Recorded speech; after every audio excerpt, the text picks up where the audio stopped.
ವಿಶೇಷವಾದ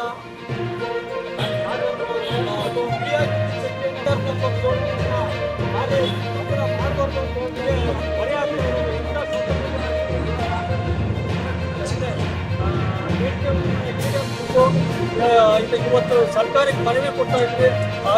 ಮನವಿ ಪತ್ರದ ಮೂಲಕ ನಮ್ಗೆ ಏನೇನು ಈಡೇರಿಕೆ ಮಾಡಬೇಕು ಅನ್ನೋದನ್ನ ಕರ್ನಾಟಕ ರಾಜ್ಯ ರೈತ ಸಂಘಕ್ಕೆ ಬಗರುಕುಂ ಸಾಗುವಳಿದಾರರನ್ನ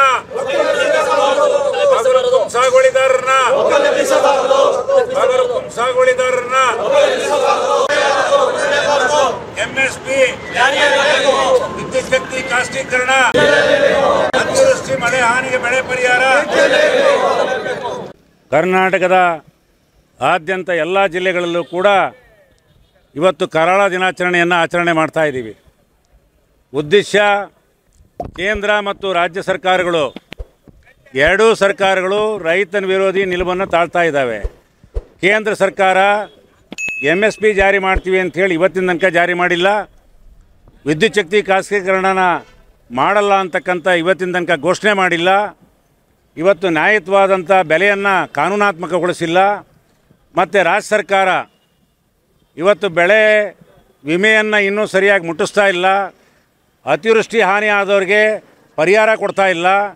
ಇವತ್ತು ಬಗರುಕುಂ ಸಾಗುವಳಿದಾರರನ್ನು, ವಿಶೇಷವಾಗಿ ಬಗರುಕುಂ ಸಾಗುವಳಿದಾರರನ್ನು ಒಕ್ಕಲೆಬ್ಬರಿಸ್ತಕ್ಕಂಥ ಕೆಲಸ ಮಾಡ್ತಾ ಇದ್ದಾರೆ.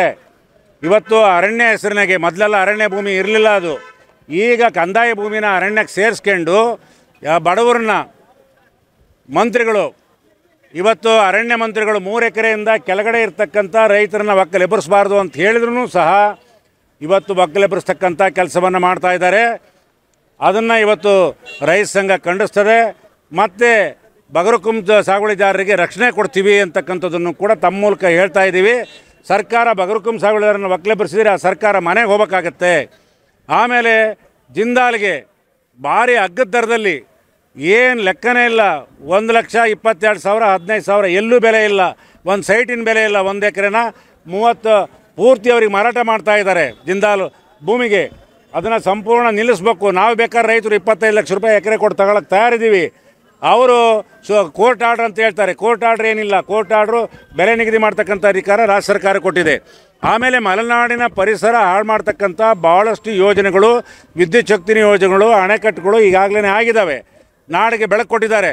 ಮತ್ತೆ ಪುನಃ ಬೆಂಗಳೂರಿಗೆ ಇಲ್ಲಿಂದ ಪರಿಸರ ಹಾಳು ಮಾಡಿಬಿಟ್ಟು ಇವತ್ತು ಮರ ಗಿಡವನ್ನು ನಾಶ ಮಾಡಿಬಿಟ್ಟು ಬೆಂಗಳೂರಿಗೆ ಹೋಗ್ತಕ್ಕಂಥ ಶರಾವತಿ ಯೋಜನೆಯೂ ಕೂಡ ಇವತ್ತು ಕರ್ನಾಟಕ ರಾಜ್ಯ ರೈತ ಸಂಘ ವಿರೋಧ ಮಾಡುತ್ತೆ.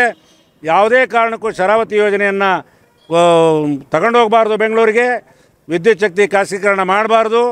ಆಮೇಲೆ ಜಿಂದಾಲ್ಗೆ ಭೂಮಿ ಕೊಡಬಾರ್ದು. ಇವತ್ತು ಅತಿವೃಷ್ಟಿ ಅನಾವೃಷ್ಟಿಗೆ ಸರಿಯಾದಂಥ ಪರಿಹಾರ ಕೊಡಬೇಕು. ಬೆಳೆ ವಿಮೆಯನ್ನು ಸಂಪೂರ್ಣ ರೈತರ ಖಾತೆಗೆ ಜಮಾ ಆಗ್ತಕ್ಕಂಥದ್ದು ಮಾಡಬೇಕು. ಸರ್ಕಾರ ಇವತ್ತು ತುಂಗಾ ಲಿಫ್ಟ್ ಇರಿಗೇಷನ್ಗೆ ಹಣ ಕೊಟ್ಟಿಲ್ಲ ಅಂಥೇಳಿ ಮಳೆಗಾಲದಾಗೆ ಕೆರೆ ತುಂಬಿಸ್ತಕ್ಕಂಥದಕ್ಕೆ ವಿದ್ಯುತ್ ಶಕ್ತಿ ನಿಲ್ಲಿಸ್ತೀವಿ ಅಂತ ಹೇಳಿದ್ದಾರೆ. ಇವತ್ತು DC ಅವ್ರ ಹತ್ರ ಹೋಗಿ ಇವತ್ತು ಭೇಟಿ ಮಾಡಿದ್ವಿ. ನಿಲ್ಸೋಕ್ಕಾಗಲ್ಲ ಅಂತ ಹೇಳಿದ್ರು. ಅಡಿಷನಲ್ DC ಅವ್ರು ಹೇಳಿದರು ನಮ್ಮ AC ಆಫೀಸಿಂದು 22 ಲಕ್ಷ ಇದೆ, ಕಟ್ಟಿಲ್ಲ ಸರ್ಕಾರ ಅಂತ. ಅಂದರೆ ಇವತ್ತು ಸರ್ಕಾರಿ ಕಚೇರಿಗಳಿಗೆ ಸಿದ್ದರಾಮಯ್ಯ ಸರ್ಕಾರ ಗ್ಯಾರಂಟಿ ಯೋಜನೆ ಕೊಡೋ ಹೆಸರಿನಲ್ಲಿ ಸರ್ಕಾರಿ ಕಚೇರಿಗಳಿಗೆ ಇವತ್ತು ವಿದ್ಯುತ್ ಶಕ್ತಿ ಕಟ್ಟಕ್ಕೆ ಸಾಧ್ಯ ಆಗದೇ ಇರತಕ್ಕಂಥ ಪರಿಸ್ಥಿತಿ ಬಂದಿದೆ. ಇವತ್ತು KSRTC ಬಸ್ ನಡೆಸದೇ ಇರತಕ್ಕಂಥ ಬಂದಿದೆ. ಮೆಸ್ಕಾ ಕಂಪನಿಗಳು ವಿದ್ಯುತ್ ಶಕ್ತಿ ಕೊಡೋಕ್ಕೆ ಆಗಲೇ ಇರದಂಥ ಸ್ಥಿತಿಗೆ ಬಂದಿದ್ದಾವೆ. ಇವತ್ತು ಸರ್ಕಾರಿ ನೌಕರಿ ಸಂಬಳ ಕೊಡೋಕ್ಕಾಗದೇ ಇದ್ದಂಥ ಸ್ಥಿತಿ ಬಂದಿದ್ದಾವೆ. ಇವತ್ತು ಗೃಹಲಕ್ಷ್ಮಿ ಯೋಜನೆಯಲ್ಲಿ 2,000 ರೂಪಾಯಿ 2-3 ತಿಂಗಳಿಂದ ಹಾಕಿಲ್ಲ. ಇವತ್ತು ಗ್ಯಾರಂಟಿ ಯೋಜನೆಗಳು ಸರಿಯಾದಂಥ ರೀತಿಯಲ್ಲಿ ಜಾರಿ ಆಗ್ತಾ ಇಲ್ಲ. ಸರ್ಕಾರ ದಿವಾಳಿ ಆಗ್ತಾ ಇದೆ ಅನ್ನಂಗೆ ಕಾಣಿಸುತ್ತೆ. ಎಲ್ಲ ಭ್ರಷ್ಟಾಚಾರವನ್ನು ಮಟ್ಟ ಹಾಕಬೇಕು ಸಿದ್ದರಾಮಯ್ಯನವರು.